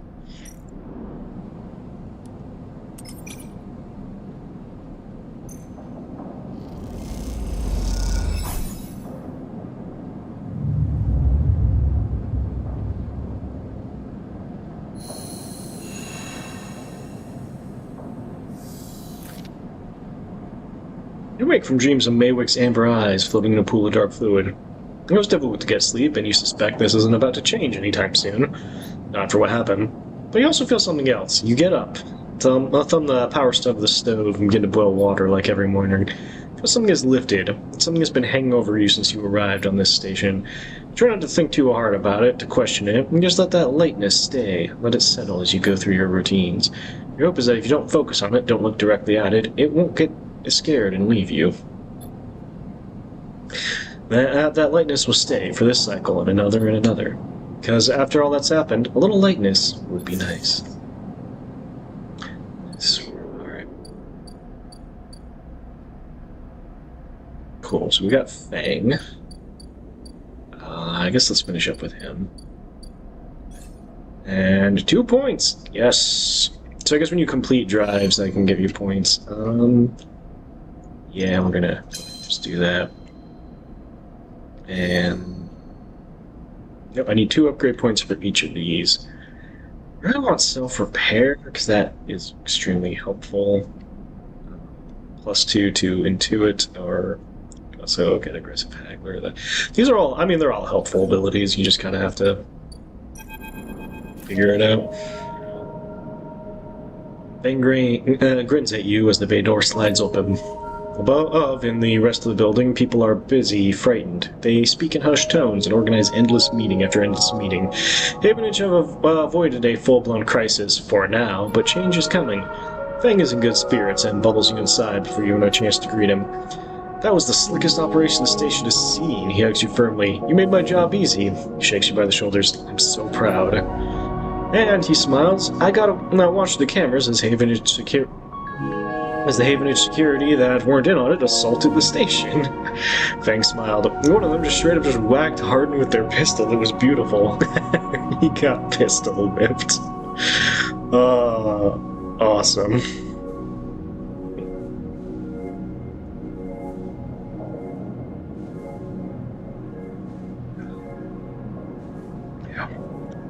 Right, he survived. They have him? Yeah, he's being held, yeah. Looks around. I think the idea is to use him as leverage with Conway to get them to back off. Maybe we'll exile him when they're done, or hand him over to some core authority. Fang shrugs. No, he won't be an issue. I'm just going to be focusing on systems for a bit. He shakes his head, seeing as that's my actual job. He points to the ceiling. People upstairs weren't so happy, though. They've been fielding questions about the state of the eye right and left since the recording got out. People are scared. I'm not surprised. Yeah, this whole thing hasn't won me any fans in the administration, but I think in the end I'll have to agree that outing Hardin was worth it, whatever the methods. Such a stack of hardware. The eye is old, and it was never meant to run like this. The master control points that Erlin and Havenage installed, they keep it spinning from the rim. This isn't ideal. But if you're asking me if the eye will stop spinning in the next cycle, no. And me and a ton of other skilled people will be working to stop it happening in the cycle after that. His problem was that he didn't believe in people, he believed in systems and their ability to shape the world around them. Fang squeezed your shoulder. As far as I'm concerned, people should be the ones running the systems, not the other way around. Anyway, Fang reps this side of a terminal. I know you didn't come down here for a lecture. I haven't forgotten, he produces the thumbnail drive. I managed to finish that code solution I showed you. It's a modified Ripper worm, one made to deactivate that tracker of yours. By the time since it got back at it's on the Gextra, the tracker of yours doesn't just show SNRP where you are, it transmits data about the state of your body, your current condition. My worm won't just deactivate it, it'll edit that data to tell SNRP your body is irreparably damaged. DNR, do not retrieve. He grins widely. Pretty smart, right? That's perfect. Just slot it in already. You take the drive and hold it in your hand, and then you close your eyes and open up your access ports, take down your defenses. Worm immediately enters your closed network. It whips through it, taking things within it as it goes. The moment they are gone, you forget they ever were there. They just blink out of existence. A second later, it's done. Open your eyes. How do you feel? Asks Fang, a little nervously. Free. Well, you are free, Sleeper. He claps you on the shoulder. Fang lets the word free hang in the air a little bit before he continues. Seems like it might be finally time for a celebration. Fang wraps his arm around you. Jonas still owes us those drinks. He laughs and you join him, and later when you leave, you feel deeply thankful for having such a friend. As you walk away from the building, you look up at the wide curve of the eye, up at the hub, and the other rim beyond it. The whole thing twinkles with lights, and it seems impossible to see it as anything other than breathtakingly beautiful. It feels, in that moment, like something eternal. That doesn't mean it can, or even should, last forever, but it'll never change, fade, or decay. It simply means that in the moment, this place has a future, and one that you know deeply and truly is worth protecting. Ooh. Alright, upgrade points. Hard to kill. Keep 2 dice, even when the condition is breaking. Or, I think I'm gonna go with Aggressive Haggler. Because then I can add +2 to engage later on, but... Alright.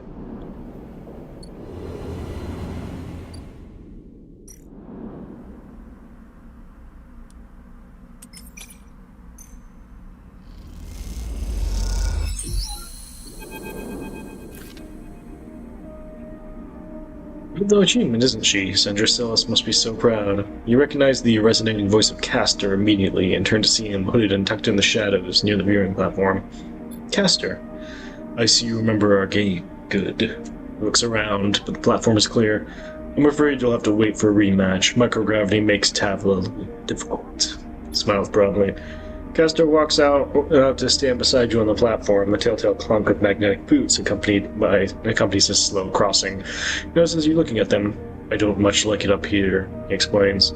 I hear there was some trouble at the Haven shipyard when they announced the results of the crew lottery. They screwed us. I know. He sighs, meeting your eye. An ugly business. Celis are too used to the way things work in the core. Exploitation is the only logic they know. Gestures out to the sidereal. You know why they built this monstrosity on the Eye? Money? That was part, perhaps, but there are cheaper shipyards. He stares at the pristine yellow hull. Celis built it here, says Castor gravely, because they didn't want anyone to know it exists. He rubs his forehead. And secrecy is something I cannot abide. Turns to face you. There are people being loaded onto that ship as we speak. Sleeping people locked in cryosleep like the person that you were emulated from. There are hundreds of them, and Celis wants to send them out to the planet at the edge of the settled systems without anyone knowing where it is. But you, Sleeper, can do something about that. You're like me, you deal with data. You can read it right out of the air. With someone like you on the ship, secrecy isn't a problem. You can ping back whatever I need, whenever I need it, as long as you're on board. With you on the sidereal and some minor modifications, he pauses, you can be my eyes and ears. I will keep track of Cel's grand project through you. In short, says Caster, stretching, I can get you aboard, Sleeper, but I'm gonna need you to help me. Who are you? I'm a concerned party, someone who likes to know what's happening when it is happening, not afterwards. Not just me. Yes, your friend Lamb, that can be arranged. It is difficult, but not impossible. The condition is, of course, that you go too. Caster clunks closer to the window, watching the tugs wheeling around the sidereal. It's a simple offer. I'm the only one that will get you on that ship. Please consider it. Turns back, silhouetted against the ship.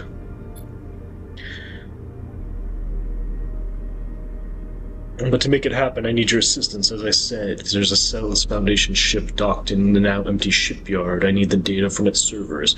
They will allow me to produce the IDs necessary for your transit. Caster looks over his glasses at you. Cells aren't stupid, though. Their ship is totally isolated from the station. You'll need to get on board if you want access to our Airwalt servers. Once you have the data, meet me at your friend's unit, and we can give him the good news. He smiles. I noticed his importance to you, and the little one. So cute. If you don't extract the data before the Sidereal Horizon leaves the hub, then I will get the message. We have other options, but you are certainly my preferred one.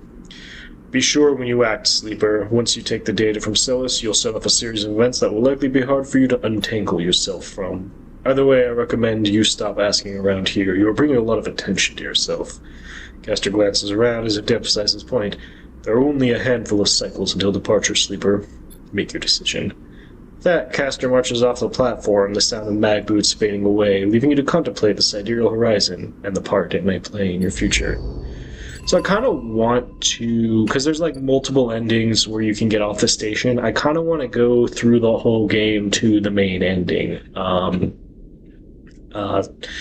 Which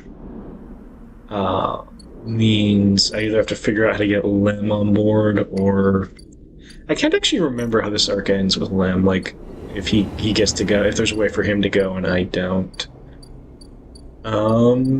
So we'll find out. In the meantime, oh, whoops. Wait, what did I do? Okay. Anyway, what do I want to do now? I know that toggle tracking probably like highlights stuff. The thing is, I never use it. I don't know. I don't really use it in that thing in a lot of games where you like highlight where you have to go for certain missions or tasks. I don't know. I just kind of. All right. So I can bluff past security. 6 cycles. I'm not gonna start that today, though. Yeah, I'm suspicious of Caster, so I don't know that I really want to make that deal with him, so... Derelict unit. We're gonna seal the unit.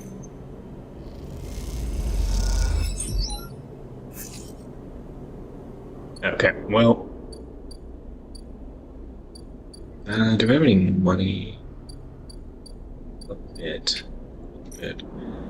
Yeah, again, dispensary. Okay, but it's gotten cheaper because of the haggle. I love the idea that I'm like haggling with them over it now. And they're like, well, I fucking can't argue with this robot. Okay. Use that.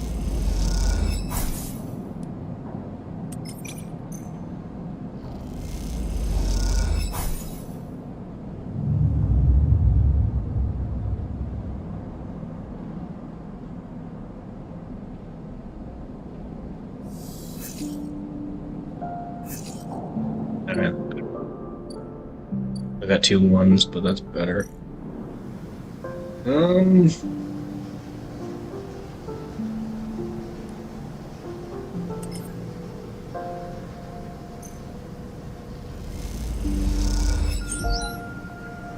Nice.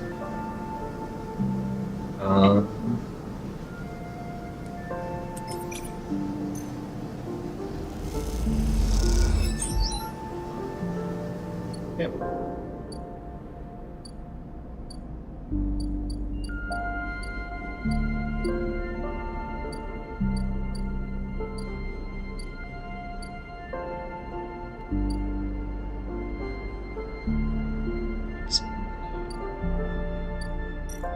And I know a way to make some money. I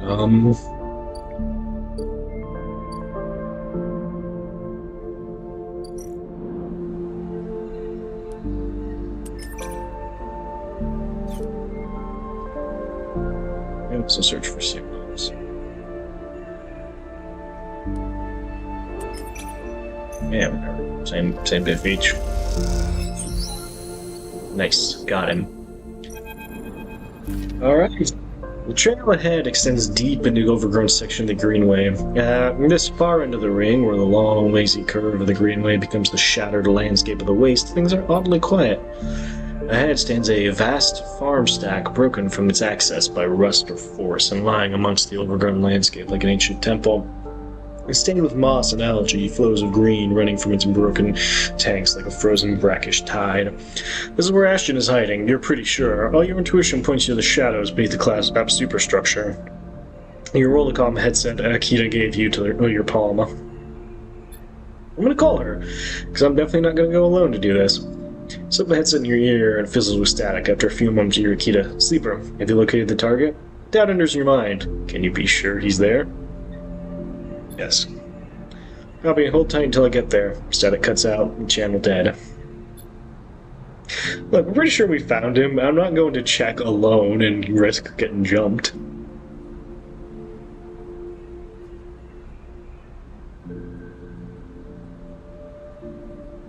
You hold position and watch the trail. Ahead, the stars wheel with the motion of the eye, and your mind wanders. And try to imagine what this place looked like before the collapse. All ordered rows of crops, corporate pleasure gardens, glowing farm stacks. Now it's a wilderness, a strange, overgrown biosphere bordered by the void of space. You smile. Despite everything, it seems like an improvement. Sleeper? Kita brings you out of your reverie. He's in the collapsed stack? I think so. Gives you a look. You better be right. Well, there's no way I'm following that trail if he's up there.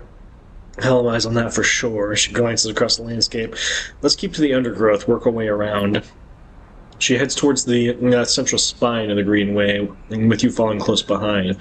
It's slow going, where the overgrowth meets the metal wall, but it's so concealed that you can barely see the glass roof high above. Kita somehow knows where to go. And Kita somehow knows where to go. And Kita works her way through the dense undergrowth, pushing aside branches and fronds. It's exhausting, and you desperately want to rest, but Ankita shows no sign of letting up. Up ahead, there's a faint glow from the collapsed stack, and Kita leads you around the side to a broken tank. You pull a step through the opening, trying to avoid the broken glass that sits among the moss and algae. You work your way up through the slanted tank, and Kita is setting up a deliberate pace. Somewhere, water drips. You swear you hear bird song. Hanging plants catch the light, coating the place in a pale, sickly green. And Kita reaches the edge of the tank where it meets the central drum and holds up a hand for you to stop. You inch forward and look over the edge. The vast drum is like a cistern with plants growing on all sides, and wet, mossy island at the base. It's beautiful, and for the moment, you can't see anything but tons of green. Then you see the sleeper. In the faint cycle of light descending down through the drum, the sleeper lies slumped at an odd angle. They're surrounded by crates, and beside them, on one of the mossy islands, there's an object, a cylinder set on a tarp. It's connected to the sleeper's head. You flinch. Are they one of the others? One of the ones that escaped with you? You squint, trying to recognize them. They're twisted, broken, open, wrong. You look away. Nikita doesn't look at you, but she does look at the sleeper. She fixes her eyes on the object. That's Amber's ship mine, she says. You suddenly recognize the cylinder. Wait. You turn to Ankita to speak, but she's already gone. She drops off the edge of the tank and lands on top of the mossy island, her armor letting out a hiss as it absorbs the impact. The shot hits her shoulder piece, the ceramic armor cracking but holding as she braces into the impact. Then she launches herself forward. The now activated armor launches her across the drum. Another shot goes wide before she reaches the cover of the crates beside the sleeper. Shit! You hear the shout from one of the tanks high above the far wall, and Keita reaches over and wraps a hand around the thick connection between the ship mine and the sleeper. What's she doing? You better come down here or I'll rip this right out of their head, she screams at the wall of tanks. You shiver at the suggestion. Stop, quiet sleeper, Ankita shouts. A shot rips through the moss beside you, filling your vision with green. The shooter must be somewhere on the other side of the tank. Do that again, and I swear to God, I'll tear their head off, Ankita shouts to them. Sleeper, you stay down. There's a long pause. All you can hear is the dripping water running down the walls of the drum. Then Ashton calls out, I'm coming, Ankita. Don't do anything stupid, for God's sake. He appears on the far side of the drum, stepping through the shallow water, rifle raised above his head. Drop the gun, Ankita shouts. He throws down the moss, and as you lean out to watch, you see him catch your eye, clocking your presence. What are you up to, Ashton, you sicko? She stands, keeping her sidearm trained on his head. You're at my ship mine for what? Some freakish experiment? Ashton approaches with shaking hands, his eyes now fixed on the connect bundles of wires that Ankita still has hold of. Steady, Ankita. It isn't like that. I need the ship mine. You have to understand. They would have died without it. What are you talking about? I don't give a shit why you rip my ship mine and cripple my ship. I should put you down right now. She tightens her grip on the connection. Typical of you, Ankita. No curiosity. Ashton smiles shakily. That's why I never asked you for your help. You only took look after yourself. He nods at you. That sleeper up there? They're just bait, right? To draw me out? Ankita sucks a breath in. Are you trying to give me more reasons to shoot you? I love them, Ankita. Ashton looks at the crumpled old sleeper. I love them, and they were going to die. I knew you'd never understand that. He starts closing the gap between himself and Ankita, now slowly inching forward. Don't do that, Ashton, Ankita snarls. Don't do that. Let the wires go, Ankita. Let us go. If you don't get out of my way, he inches closer. Please. I can't let you take it, Ashton. Ankita hardens her stare. You stole it from me. You left me for dead. She shakes her head. You think I'm going to trust you after all that? I need it, Ankita. I need them to survive. Ashton is in reach of the sleeper now, of Ankita. I'm going to take them now, Ankita. Raises his hand. And I'm going to take the ship line and go. Ankita loosens her grip on the connection a little. Her hand is shaking. Stop, Ashton. She lowers the gun a little. Stop. Seeing her drop her guard, he makes his move. A blur of movement, a struggle, and a shot. Another. You recoil back behind the edge as they ricochet around the inside of the drum, the sound deafening you. You crawl back to the edge. Ashton is bleeding into the water, the red and green. In the red and the green, and Ankita is standing at the center of the drum, severed connection in her hand. The water drips endlessly, drip after drip after drip. Well, that ended tragically. You force yourself to look at the broken sleeper. There's no sign of life, of humanity. Just another broken object among other broken objects. All around, living things grow and thrive. Ankita finally looks back at you, tears in her eyes. She begins to say something that might be sorry, but you're already gone. Well, that was a pretty tragic end to that story, but did we think it wouldn't be?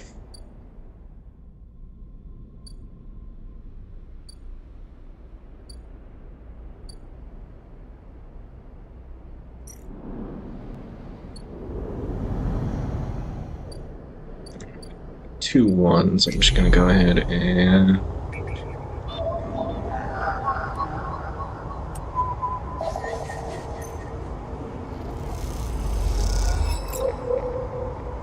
see. How much do I have? Okay, I have 3 Yannigan data. I need 5. So is there another agent around? Yep.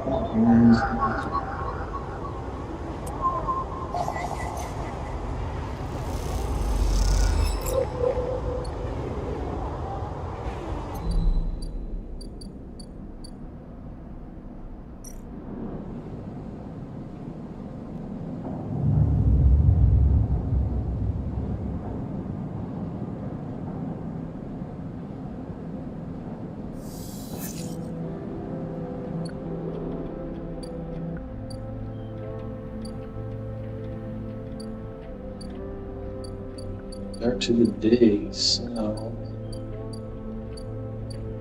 work on this one.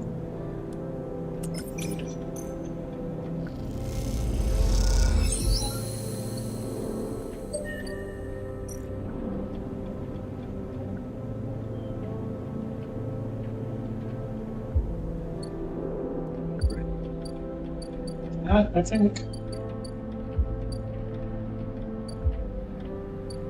Let's finish this, because I'm pretty sure I can decide not to go afterwards, so.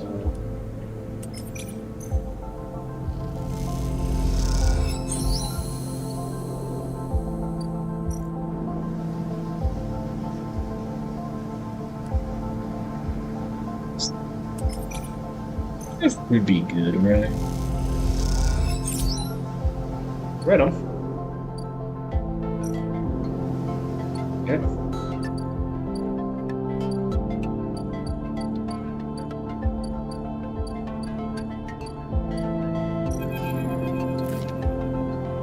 You arrive at Lemmina's unit. Castor's already waiting outside, leaning beside the door.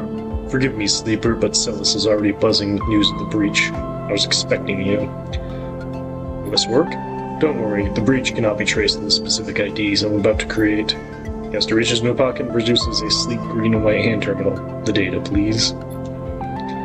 Hand over a drive with the data, and Castor fishes around for a converter cable to hook it up. He slots to the terminal, and after some worrying, a set of 2 transparent films marked with numeric sequences are produced.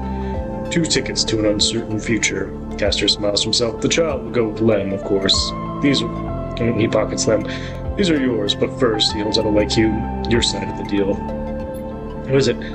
Something to help us make use of you. He passes you the square there, and you rest it in your palm. A small white perfect cube. Suddenly you feel sharp pain and flinch. The cube jumps away from your hand and rounds along the walkway. You look at Castor apologetically. Castor smiles. Not to worry, it's done its job. Now it is for you to do yours. You look down at the tiny pinprick at the center of the palm. Nothing sinister. This way we can keep track of you and the sidereal horizon. You agree to this? You did, Sleeper. You just have to understand that I could have done this all without you knowing. This way, everything's on the table, so to speak. Castor hands you the transparent films, and you see shimmering portraits of you and Lem flickering beneath the surface. You'll give them the good news. He reaches across and buzzes the unit. He slides open the door, half dressed in his gear. Sleeper, what brings you up here? Here, come in. He beckons you inside. You lift his side, expecting to see Castor, but the wall is empty. He was cleaner and better organized than last time. Len sits at the thin bar and gestures for you. Mina's with some of the local kids. Someone has started doing lessons down the way. She seems to like it. Sit at the bar. What's up, Sleeper? I'm gonna play for 10. Look around the unit, look at Lem. He looks better, softer, more full of life. It's as if a weight has been lifted from his shoulders. Being a Mina a few units down, learning with other children, you falter. Is the Sidereal Horizon better than this? I starts to look nervous. You in trouble? Debt? Nothing. Forget it. You sure you're acting funny? Lem squints at you. You sure nothing's up? I'm good, just tired. I hear you. Lem nods. I'm taking shifts moving freight from the midline. Hard work, what makes use of my Conway drone training. He pats you on the shoulder. He continues, but you barely hear him. What's holding you back? It's now or never. Will you leave together, or are you better off on the eye? Just so I can play to the end of the game, I am going to destroy the IDs. I kind of feel like it's a little bit of a dick move, but I don't know. And genuinely, he's probably better off on the horizon than the on the eye than on the horizon. So I'm going to destroy it. Make a decision. Lem and Mina are better off here. You are better off here. Castor can go hang. Notice you're listening to stops. Fancy staying until Mina gets home? She'd be thrilled to see you. Sure. It's not long until the Sidereal leaves, you know? I was thinking of taking Mina to see it when it does. What do you think? Are you sure? I think so. Still hurts, but the way I see it, you can't hide from these things. Lem looks across the unit. Holding on, that's all we can do, right? Just hold on a little. Turns to you and smiles. And the buzzer goes. That'll be her. Lem gets up and opens the door. And Mina, a bundle of energy and life, rushes into the room. But, she shouts, I learned how to draw a tree today. Lem laughs. Show me. Mina suddenly grabs her slate, now half obscured by shiny black tape, and brings it over. I never even saw a tree, said Mina, but Esther showed me. She starts with a line, then she draws a V, splitting into two directions, then she splits those two again. She keeps doing this, keeps splitting and splitting the lines until before or long the whole slate is filled with branches. She sets it down proudly and hands you the pen. Your turn, she says. And a while later, when you leave, you don't even think to check for Castro by the door until it's too late. You stop and turn halfway down the hallway, but there's nothing there, and the little white cube is gone. You stop and take out the two films, the faces, yours and Lam's staring from them like figures encased in ice. How did Castor even get these images? A rush of anger runs through you when you crumple them in your hand. You let the films drop as they bounce once, twice, and fall through the grill of the walkway into darkness, the future, leaving as easily as it arrived. Pause for a moment. Doesn't seem to be anything else to be done, so you keep walking back through the low end, deep in thought.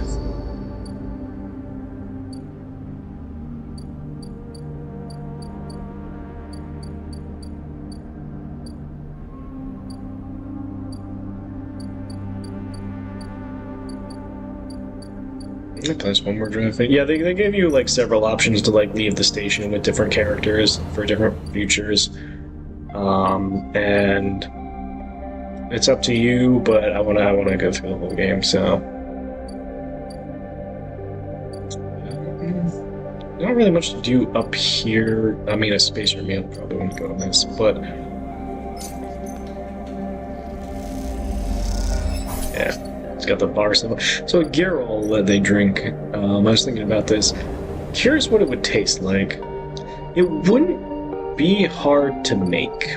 You would just need some Everclear, some of the Girl mushrooms, and maybe some different spices or seasonings or something. And I imagine it's a lot like making gin. Just... The Girl is essentially a gin, like a mushroom gin. I can't imagine it's good, though. Like, I suppose if you have a taste for it, like, a lot of the characters probably do. But, like, I can't imagine, like, me being used to not mushroom-flavored liquor would enjoy it very much. You know? Can't go. Swift to me right now.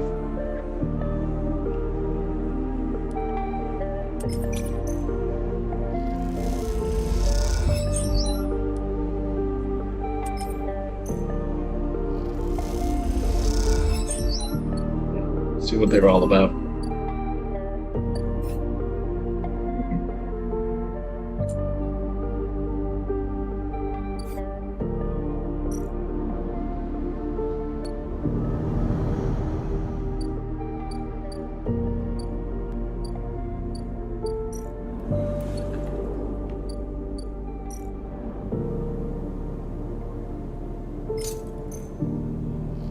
Beat a stray.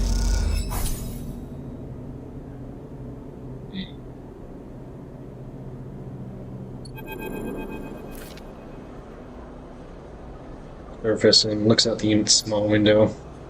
It doesn't acknowledge your presence, it just sits there beside a tray of crumpled crackers, staring at the low end. What's this cat's story? Are there more on the station? You haven't seen another in the low end, but the vast megastructure, that means little. There could be a whole colony of cats like this one down in the Warrens. Look at the sleek dark fur and sharp eyes. It doesn't look ragged, it looks at home. In fact, its presence in the unit makes you wonder if this is the Stray's apartment which you are squatting in. Approach the Stray. Moving forward a little, and the Stray A tenses up. Perhaps you best give a moment to get used to you. The Stray settles a little, starts picking at the broken crackers.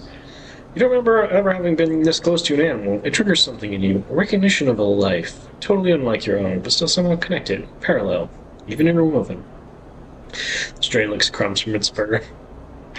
It's really funny to have, like, deep philosophical thoughts next to a cat, because you know the cat's not thinking anything really deep. Like, they are not actually very smart animals. Or maybe I've just only had uniquely dumb cats, but either way. Over here? Stray lifts its head as you speak, but looks out at the glow of the low end, not at you. The cat's comfort from this place is enough to answer your question. Stray is a born resident of the Eye, like all those thousands out there beyond your window. This is, after all, a place for strays, for both those who begin their journeys here and those who end it. Turn your eyes out the window, the one that the stray looks out of, and you both watch the stars and the ships together. Feel something pass between you and the stray, a kind of acknowledgement of each other, sense of each other that you might share something with the other, a point of connection. And all at once, the stray yawns wide, hops down from the unit, and brushes along your legs, then is gone, out through the unit door and back into the quarters of the low end. Neat. I guess I'm a cat now. Or I guess I'm just living in the cat's apartment.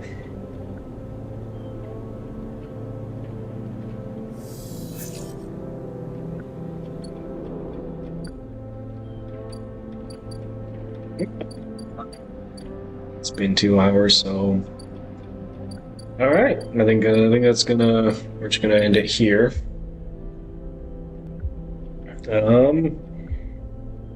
Yeah, whatever, bye.